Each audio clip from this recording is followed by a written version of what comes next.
دیکھو حضرت ابراہیم علیہ السلام کو حکم ملا، حضرت ابراہیم علیہ السلام کو حکم ملا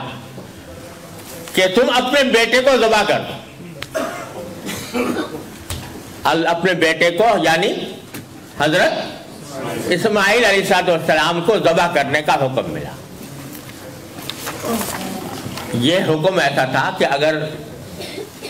کوئی دوسرا ہوتا تو باقی پوچھ سکتا تھا کہ یا اللہ کیوں، کیا لاجک ہے اس کے پیچھے؟ بظاہر تو یہ حکم ایسا تھا کہ کسی بھی عقل کی ترازو پر پورا نہیں اترتا، اپنا بیٹا اس کو قتل کرنا بلا وجہ، اس کا کوئی جرم نہیں، اس نے کوئی اوفنس نہیں کیا، اس نے کوئی کرائم کمٹ نہیں کیا، اور کہا جا رہا ہے کہ اس انوسنٹ بچے کو قتل کر دو۔ یہ عقل کے بظاہر بالکل خلاف، اور جس کو قتل کرنے کا حکم ہو رہا ہے وہ نابالغ بچہ، وہ نابالغ بچہ ہے، مائنر ہے، وہ ابھی تک وہ بالغ بھی نہیں ہوا، اور چھوٹے بچوں کو قتل کرنا شریعت میں بھی اتنا حرام قرار دیا گیا کہ جو جنگ ہو رہی ہو نا کافروں کے ساتھ، کھلی جنگ ہو، جہاد، اس میں بھی نبی کریم صلی اللہ علیہ وسلم کا اسٹینڈنگ آرڈر تھا کہ کسی بھی بچے کو قتل نہ کرو، لا تقتلوا ولیدا ولا امرأة ولا شیخا فانیا۔ ہر لشکر جو جاتا تھا سرکار دو عالم صلی اللہ علیہ وسلم کی طرف سے وہ ہدایت لے کر جاتا تھا، کسی عورت کو قتل نہ کرنا،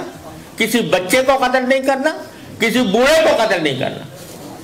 یہ سرکار دو عالم صلی اللہ علیہ وسلم کا اسٹینڈنگ آرڈر تھا، یہ ہر اس لشکر کے لیے جو جہاد کے لیے جایا کرتا تھا۔ یہ تو اب نئی تہذیب والی بات ہے، نئی تہذیب کے جو نمائندے ہیں انہوں نے یہ طریقہ نکالا ہے کہ عورتیں ہوں یا بچے ہوں، اپنے مقصد کی خاطر جس کو چاہو قتل کر دو، جس کو چاہو بامبنگ کر دو، جس کے اوپر چاہو بمبارڈمنٹ کر دو، اور جس طرح چاہو قتل کر دو۔ لیکن سرکار دو عالم صلی اللہ علیہ وسلم کا حکم یہ تھا کہ کسی بچے کو قتل نہیں کرنا۔ تو حکم حضرت ابراہیم کو آ رہا ہے کہ نابالغ بچہ، نابالغ بچہ بھی اپنا بیٹا، لیکن پلٹ کر ابراہیم علیہ السلام نے یہ نہیں پوچھا کہ یا اللہ میاں کیوں، کیا لاجک ہے اس کے پیچھے، اور اپنے بیٹے سے پوچھا کہ بیٹا مجھے یہ حکم آیا ہے اللہ تعالیٰ کی طرف سے خواب میں کہ میں تم کو ذبح کر رہا ہوں، فانظر ماذا ترى۔ ان کا امتحان لیا کہ ذرا تم دیکھ کے بتاؤ تمہاری کیا رائے ہے، تمہارا کیا خیال۔ تو بیٹا بھی ابراہیم خلیل اللہ علیہ السلام کا بیٹا تھا،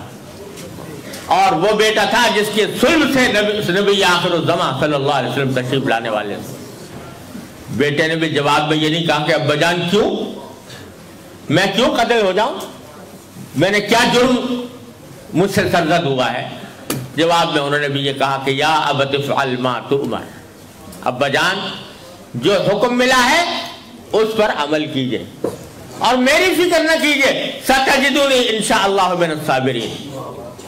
آپ مجھے انشاءاللہ صبر کرنے والوں میں پائیں گے، میں کوئی واویلا نہیں کروں گا۔ یہ تھا ابراہیم خلیل اللہ علیہ السلام، یہ تھے ابراہیم خلیل اللہ علیہ السلام، یہ تھے اسماعیل علیہ السلام۔ اور جب قرآن نے ان دونوں کے اس واقعے کا ذکر کیا تو کیا لفظ استعمال فرمایا، فلما اسلم وتلہ للجبین، جب باپ اور بیٹے دونوں نے اپنے آپ کو سرنڈر کر دیا، اپنے آپ کو سرنڈر کر دیا، سر جھکا دیا کہ آپ جو کچھ کہیں برحق ہے، تو وَتَلَّهُ لِلْجَبِينِ، اور ان کو پیشانی کے بل لٹا دیا۔ تو اللہ تعالیٰ نے فرمایا کہ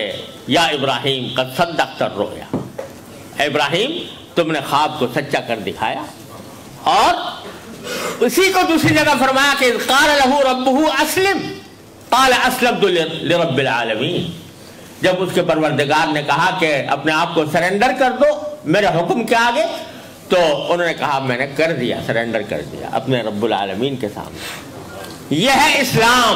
یہاں پر لفظ اسلام کا استعمال کیا قرآن نے۔ اسلام یہ ہے کہ آدمی اپنے آپ کو ٹوٹلی سرنڈر کر دے اللہ تبارک و تعالیٰ کے سامنے۔ اس کا جب حکم آ جائے گا تو میں چون و چرا نہیں کروں گا، جو حکم آئے گا اس کے اوپر عمل کر کے دکھاؤں گا۔